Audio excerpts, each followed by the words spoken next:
America, 1888. On the prairie in South Texas, the sun wasn't setting, it was scorching. The day was so hot that even the grasshoppers were silent. The wind did not blow, but crept, carrying the smell of hot dust and dry grass. On the horizon, the earth trembled like a delirium, and everything around seemed like a stage set, dead, motionless, oblivious to time.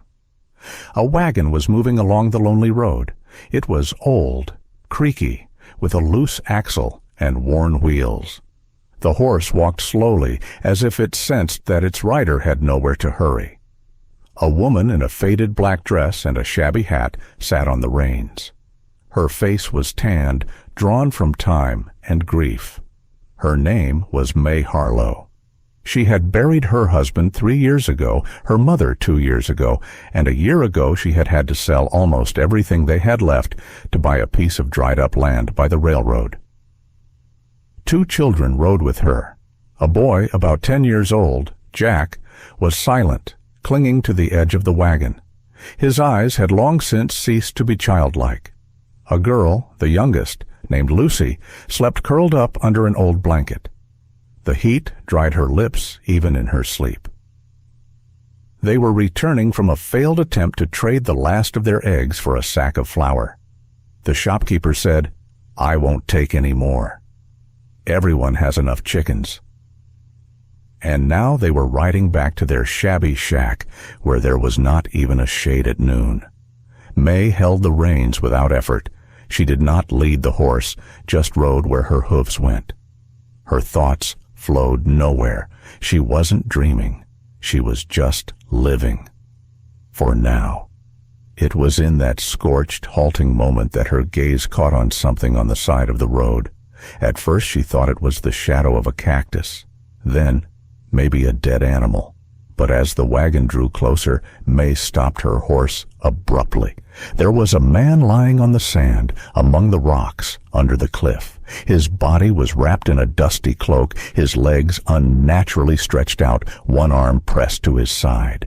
His hat was pulled down over his face, but it was clear from the movements of his stomach that he was still breathing. May jumped off the wagon and stepped closer. Her heart beat faster.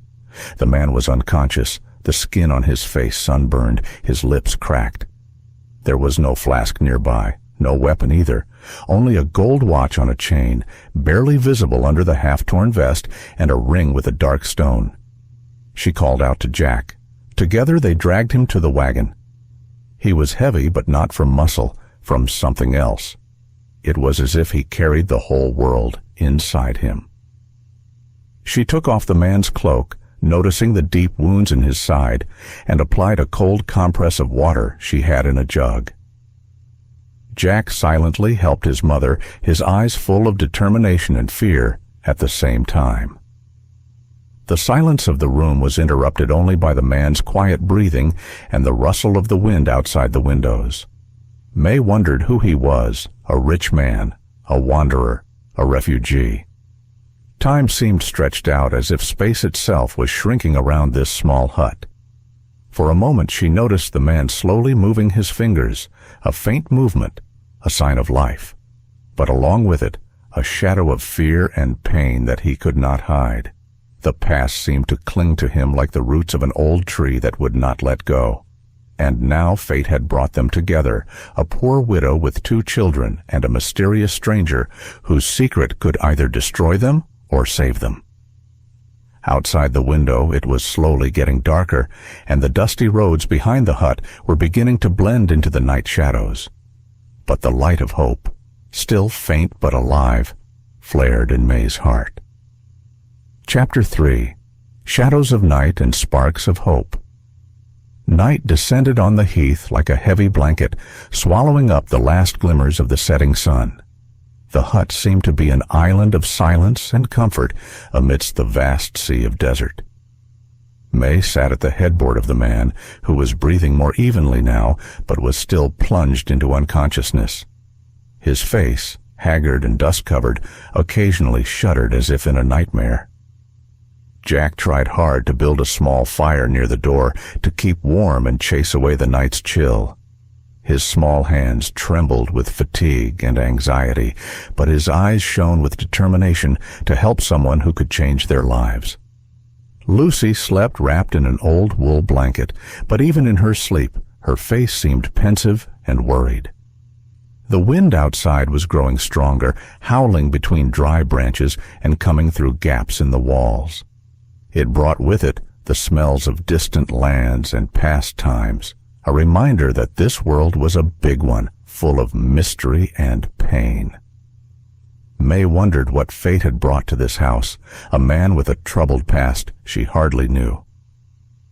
Her heart pounded harder as she felt a mixture of fear and hope spring up on her soul. Who was he? Why exactly was he? And would he ever be able to tell them his story? The shadows in the room danced slowly from the light of the fire, as if to remind her that even in the darkest of places, sparks of life could be found. May felt the night embracing them all and calling for the change that was sure to come. She said quietly to herself the words that could not be heard in the silence. "We will survive. Together." As the cold wind outside the windows continued its song, a new story was brewing inside the cabin, a story of loss, of hope, and of those who would dare to fight for the light, no matter what. Chapter 4. Meeting the Past. The morning rose slowly, as if afraid to disturb the silence that enveloped the hut. Rays of sunlight shone through the cracks in the wooden walls, outlining the dust in the air that seemed thick and still. Jack was long awake and sat by the window, watching intently as the wind played with the dry grasses beyond the threshold. May stood by the stove, trying to start a fire. The air inside was saturated with the smell of smoked meat and old wooden planks, mingling with the subtle scent of hope.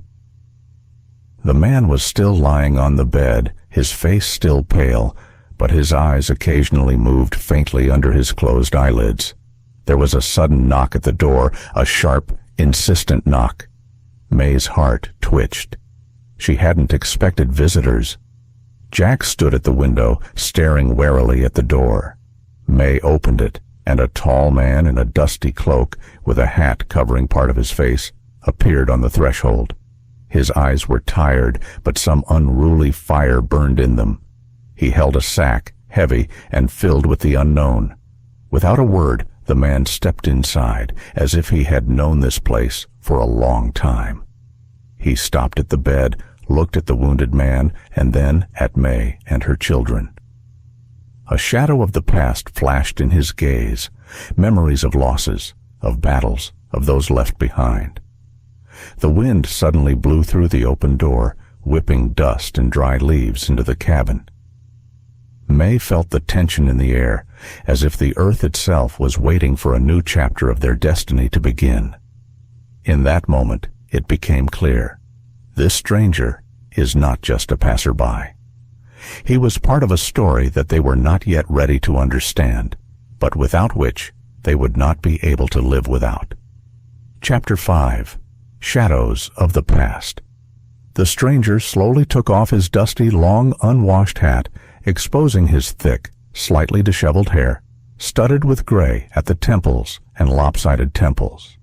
His face, weary from long days on the vast prairie and heavy thoughts, was covered with light, unshaven stubble that only emphasized his fatigue and hard fate. His deep, penetrating eyes bore the weight of his years and the pain of loss he hid under a mask of silence. The man slowly sank down on the edge of the old wooden bed, making a quiet, creaking sound that cut through the dead silence of the room. A small leather sack, worn and faded from time, was cradled in his hands. He set it carefully on the floor. Peeking out of the sack was a small leather diary bound with a tight, shabby rope. This diary was like a vessel for his whole story, the one he couldn't tell out loud. May sat motionless in the corner of the room, watching the stranger with anxiety and genuine curiosity. Her heart beat fast, as if anticipating that this man would bring with him not only help, but new trials. There was an oppressive silence in the house, Only the quiet creaking of the old floorboards and the muffled howl of the wind through the cracks in the walls reminded her of the harsh reality of their lives. The children, hiding in a corner of the room, held hands and watched with bated breath, afraid to make the slightest sound. The man spoke quietly, almost in a whisper. "My name is Thomas. I've lost everything I had. My home, my family, my hope." His voice was hoarse, as if exhausted from the long night's crossings and sleepless nights, filled with regrets and memories. "I came here for a reason. There are things that need to be fixed, people I need to help." Jack, standing nearby by the window, felt his heart beat harder for the first time in a long time, not from fear or doubt, but from a long-forgotten faint hope. A spark of life flashed in his eyes that hadn't been seen in so long. Perhaps this man would be the one to change their destinies. Thomas carefully pulled an old yellowed photo out of the bag. The photo showed a happy family, a man, a woman, and 2 children, smiling, hugging each other tightly. But in May's eyes, as she looked at the photo, there was a deep bitterness of loss. She recognized the man in the photo as the man who now lay on her bed, Thomas himself, who had once had everything he could wish for, but had lost it all in an instant. The wind blew through the crevices of the old house again, crackling and howling as if it wanted to take with it all the secrets, fears, and pains that had been contained here. This wind seemed alive, watching every movement, every breath. In that moment, it became clear that their lives had not intertwined by chance. Fate had brought them together to test, heal, and change. Hard trials awaited them, trials that would change their world forever, make them fight for the light in the deepest darkness, and teach them to appreciate what seemed lost forever. And in that silence, in those shadows of the past, a new hope was emerging, quiet but resilient, like an ancient oak tree on the prairie, ready to resist any storm. Chapter 6. Meeting the Past. The morning slowly broke through the curtains of thick, faded fabric, scattering golden rays across the room that seemed warmer and softer than anything that had come before. Thomas awoke before anyone else. His eyes, though tired, glistened with determination and the unbearable weight of unspoken words. He rose slowly from the bed, treading quietly across the old floor so as not to wake the family that had so carefully sheltered him. Stepping outside, he smelled the fresh air, still damp from the night's rain, mixed with the scent of bitter grass and damp earth.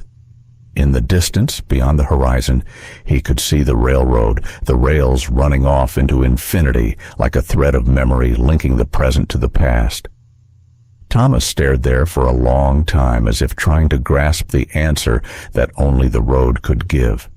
He pulled an old photograph out of his pocket, the same one he had shown May. It showed their former life that was no longer there. Thomas took a deep breath, realizing that the past wasn't just a set of memories, but a weight that could either destroy or help him get back on his feet. At that moment, Jack, the boy who had been silently watching him all morning, approached him. His gaze was wary, but there was a willingness to understand and accept. Thomas leaned toward the boy and placed his hand gently on his shoulder, a gesture filled with silent support and a promise of protection. Meanwhile, May was preparing breakfast. Her movements were precise and calm, but her eyes betrayed anxiety. She thought of the future, of how Thomas's new life would affect their humble existence. Her heart ached for the children. She didn't want their hopes dashed the way her own had been dashed. The house smelled of coffee and fresh bread, but neither of them could forget the heaviness of the silence that hung in the air. Each realized that soon the moment would come when they would have to open the doors of the past and face the shadows that had been lurking in the depths of their souls for so long. And then, amid the dusty roads and the hum of trains, the real struggle would begin, not with the enemies outside, but with the ghosts inside, with the pain and fears that would not let Thomas go, and now penetrated into the hearts of those who had given him shelter. Chapter 7. Shadows of the Past. Evening descended on the small farm, slowly, like a heavy blanket descending on the land and sheltering it from the last rays of the sun. Thomas sat on the veranda, looking out into the distance where the rails of the railroad gleamed beneath the purple sky like a steel thread linking him to the past and the future at the same time. The wind ruffled dry leaves and dust, filling the air with sounds that seemed like echoes of a long-forgotten life. In that moment, faces came to mind, events he'd tried to avoid, business meetings, betrayals, and especially the day it all came crashing down. Thomas clutched the ring in his hand, the only remnant of the old world he had left behind. It was a reminder of those he had lost and the mistakes that had kept him from moving on. Behind the house, the children, May and Jack, played quietly while the older daughter hauled water from the well and the younger one gathered firewood. Their serenity and trust were a light in a dark world to Thomas. But he knew his demons wouldn't just go away. They would come along with the wind of night to test the strength of the new family. The sound of an approaching train made him flinch. The rumble grew like a reminder that the past was never far away. Thomas stood up, preparing to face the shadow that was approaching with the train, the one that could change everything.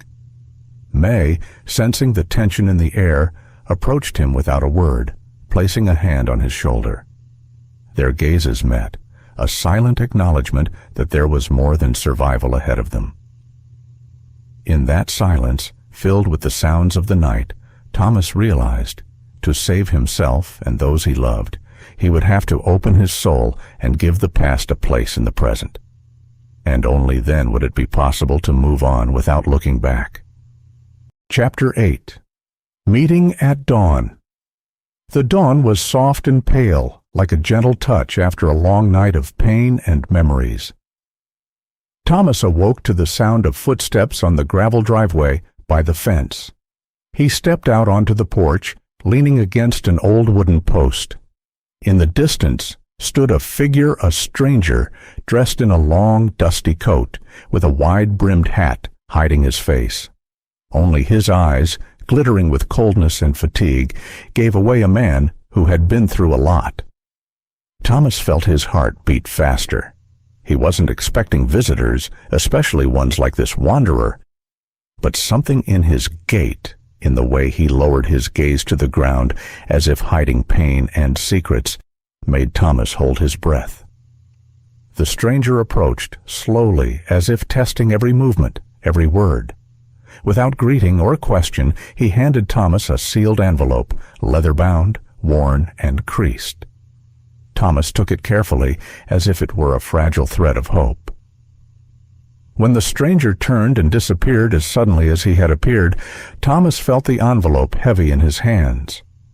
The wind kicked up dust, playing with the scraps of old newspapers flying across the deserted road, and for a moment it seemed as if the earth itself was whispering to him, "This is the beginning."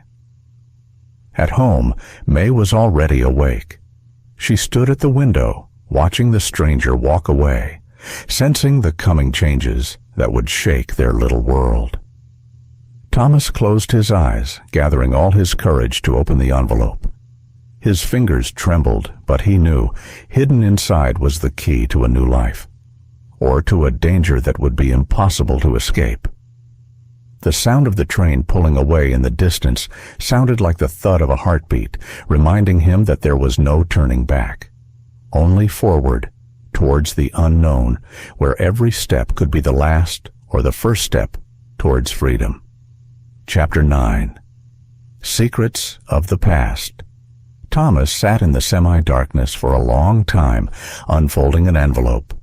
Inside were yellowed papers, letters, photographs, and a faded map of lands he had only heard of in the stories of old-timers. The letters were addressed to his late father, written in the hand of a man whose name made Thomas's blood run cold, James Harper. a man he had never met, but whose shadow now loomed over their fate. Memories of his childhood came to mind when his father spoke of lost riches and betrayal, but Thomas had always thought they were just soothing tales. Now the words were coming to life, and cold fear mingled with awakening resolve. He rose from his chair, walking through the house where every crack in the wood, every scratch on the walls, held echoes of years gone by. Outside the window, the evening sun cast long shadows, and the wind kicked up dust in the corners, as if sweeping away traces of the past. May approached him quietly, asking no questions, but there was a look of concern in her eyes. Thomas felt the responsibility weigh on his shoulders. Now he must not only care for his family, but also solve a mystery that could change their lives forever. The rumble of a steam locomotive sounded in the distance, as if reminding him that time was inexorably moving forward, and with each passing moment, the road of choice was getting narrower. Chapter 10. Shadows of the Old Saloon. At dawn, Thomas and May went into town where the old saloon, long forgotten by many, still stood. Its windows were covered with a layer of dust, and its doors creaked as if they held the secrets of an era. The town lived a quiet life of its own, with merchants opening their shops and cowboys lazily sipping coffee. The saloon smelled of old wood and the tart bitterness of strong whiskey. Thomas felt the walls absorb his anxiety. He cautiously approached the bar, where an older man with rough hands and wise eyes sat behind the counter. He was one of the few who knew Harper's story. The man nodded silently, understanding why Thomas had come. There was a weariness in his voice from repeating the same stories of lost lands, betrayals, and oaths that had turned the lives of so many upside down. As he spoke, the weight of years gone by hung in the air, betrayal and hope woven into a single thread. Thomas listened intently, feeling each detail bringing him closer to the truth, to the point where past and present would converge in a decisive moment. May watched her husband, noticing the change in his gaze from doubt to determination. They knew that what lay ahead was not just a fight for land, but for the future of the whole family. When they left the saloon, the sun had already risen, filling the town with light and warmth, as if urging them to take new steps. The wind had picked up again, kicking up dust along the road, taking with it the echoes of old stories and bringing a breath of change. Chapter 11. Meeting at the Old Barn. The day is drawing toward evening, and Thomas and May are heading back to their ranch. On the way, they make a slight detour to pass an abandoned barn that had long been a meeting place for those who favored shade and secrecy. The place was especially quiet today, but tension hung in the air, as if someone was waiting. The silhouette of a man appeared in the shadow of the wooden walls, a tall man in a heavy leather jacket, his eyes deep set with sparks of danger and fatigue. His name was Jack, and he knew a lot about what had happened to Harper and his estate. Without further ado, Thomas and Jack exchanged glances. Silence spoke more than words. Thomas realized that Jack was not just an informant, but a man who had experienced his own losses and now stood at a crossroads. Jack nodded and told him that there had been strangers in the area lately who were interested not only in Harper's land, but in everything connected to it. They were men with dark pasts, willing to do anything for profit. May, standing nearby, felt a chill of unease run down her spine. She knew that their quiet life was about to change forever. Thomas listened intently, determination growing in his heart. He must protect what was left of his family, even if he had to face danger to do so. When the conversation ended, Jack disappeared into the shadows, as if he had vanished into the darkness, leaving behind only the echoes of the inevitable storm. Chapter 12. The shadow of the past night descended on the ranch like a thick velvet shawl, shrouding the house and the land around it in deep gloom.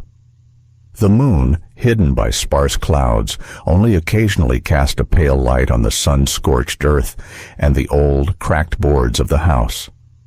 The wind, cold and harsh, swept across the desert, rustling the dry leaves and leaving a trail of quicksand behind it. That evening it seemed as if nature itself held its breath, as if anticipating something troubling. Inside the house the silence was not peaceful, but rather oppressive. Thomas lay on his old bed, but sleep would not come. His thoughts were haunted by the shadows of the past and the unrelenting fears. Images replayed in his mind: Harper's face, his grim gaze, and the heavy fate he harbored. Thomas could feel the weight of responsibility building. The cowboy they had rescued, now part of their lives, brought new complexities and threats.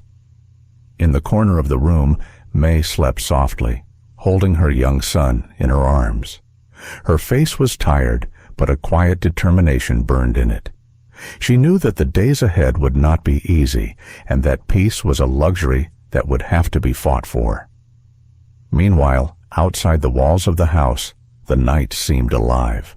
The wind picked up, permeating the space with sounds: the creaking of twigs, the rustling of grass, the howling of coyotes somewhere in the distance. The shadows of trees and old buildings cast strange shapes that seemed to move and watch. Thomas sat on the edge of the bed, feeling the cold begin to creep under his skin. He stood up and walked over to the window. Through the cloudy glass, he saw dim lights begin to flicker on the road in the distance, perhaps the lights of lanterns or campfires. These lights moved slowly, steadily approaching the ranch. Thomas's heart hammered harder. He knew they were not random travelers. Their arrival did not bode well. An uneasiness flared in his soul, for with Harper, something had come into their lives that could destroy everything they had built. He walked quietly over to May and shook her by the shoulder. Without words, their gazes met.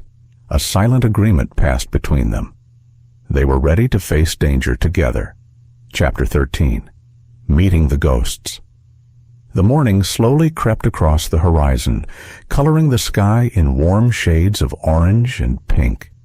The dusty roads, littered with wheel and hoof tracks, seemed endless. The wind had died down, leaving only the muffled rustle of grass and rare birds breaking the silence for the first time with their cries. Oblivion. He could feel the tension growing every day, as if someone was watching them from afar, ready to strike when they least expected it. In the house, May was quietly busy, trying to maintain the illusion of a normal morning, building a fire in the stove, preparing breakfast. But her thoughts were far away. She sensed that the days ahead would be. Thomas stood at the threshold of the house, looking out over the desert where only last night the footsteps of strangers had been heard.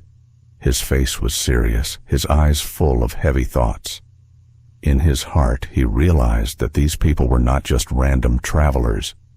Their appearance was like echoes of old wounds that had not yet healed, like shadows from the past that had emerged from the depths of olive trials. The children were playing by the old well, their laughter as fragile and short-lived as a rare ray of sunshine in a lingering thunderstorm. Thomas approached them, his face softening for a moment, but his inner restlessness would not let go. Suddenly, smoke appeared on the horizon, thin, barely noticeable, but obvious enough to disturb the peace. This smoke was not from their house. It was coming from the distant village they had left years ago when their lives had been turned upside down. Thomas felt a chill run down his back. An old pain, forgotten for the time being, came alive with renewed vigor. He knew this smoke meant trouble, and their past would not let them go so easily. He quickly gathered the necessary things, trying not to show fear. May saw his determination and nodded silently. There was an inexpressible strength in their gazes, a desire to endure and protect what they had worked so hard to build. The children stopped playing and looked in the direction of the smoke too, not understanding all the subtleties, but sensing the anxiety that hung in the air. Thomas stepped out onto the dusty road and looked around. There wasn't a soul around, just endless fields scorched by the sun and the sparse silhouettes of lone trees. The wind blew harder, raising a cloud of dust that covered the horizon. He took a deep breath and walked towards the smoke, feeling his heart clench with anticipation and fear. He knew there would be a battle ahead, not only with the enemies outside, but also with the demons within himself. This road could change everything. Forever.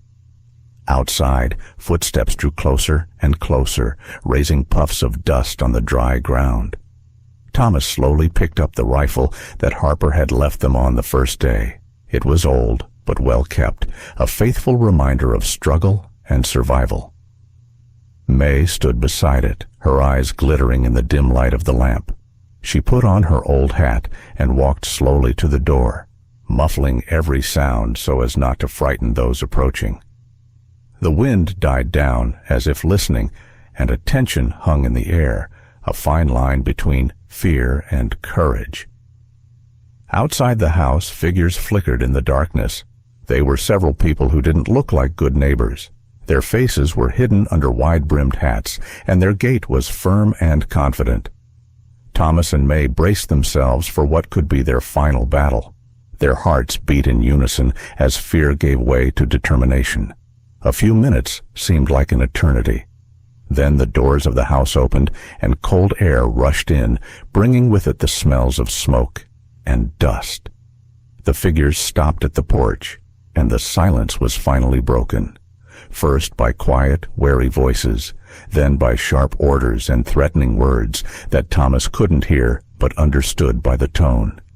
May clutched her rifle tightly, and Thomas stepped forward, his eyes glinting with cold steel. In that moment, all the past, all the pain and loss mingled with the present. He was ready to protect those he loved, even if he had to fight the shadows of his own past to do so. The wind picked up again, dispelling the darkness and anxiety, but there was a small spark burning inside the house, a hope that even in the darkest night, light could be found. Chapter 14. Shadows of the Past. The road beneath his feet seemed endless, the dust a soft carpet, as if hiding old secrets Thomas was afraid to reveal. His footsteps echoed in the desolate expanse, where even the birds seemed silent, sensing the storm was coming. The wind began to pick up, racing across the steppe, as if trying to throw him off the path. Home was behind him, the only island of safety and warmth, but now it seemed farther and farther away. Thomas knew that if he went back, things would be different. Their little family would never be the same. A cold unease settled in the back of his mind, a premonition that the shadows of the past would once again draw them into their ruthless game. The silhouettes of men loomed on the horizon. They moved uncertainly but determinedly, as if they were searching for something important that would change their fate. Thomas tensed, his heart pounding faster. He realized these were the people he had once known and the ones he had fled from to start a new life. Flashes of memories hit his mind like hammer blows, the fire of the old ranch, the screaming and crying, the betrayal of his friends, and death, the same death that had taken everything he loved. But he could no longer retreat. Thomas quickened his step, hiding in the shade of the acacia trees as the strangers drew closer. Suddenly, a lone rider rode out from behind the hill, his face hidden by a hat, but a cold fire burning in his eyes. The man stopped beside Thomas, nodded silently, and pointed to the road ahead. Their gazes crossed, without words, but with understanding. Fate had bound them together, and now much depended on how they acted. The wind grew colder, and the dust thickened, creating ghostly silhouettes that seemed alive. Thomas felt not only fear growing inside him, but determination as well. His path lay through pain and betrayal, but he wasn't about to give up. Together with the stranger, they moved deep into the steppe, to the place where the past and the present merged into a single stream. where they were to meet something that could destroy them, or, on the contrary, give them hope for a new life. Chapter 15. A New Dawn. A heavy morning found Thomas and the stranger on the edge of the valley.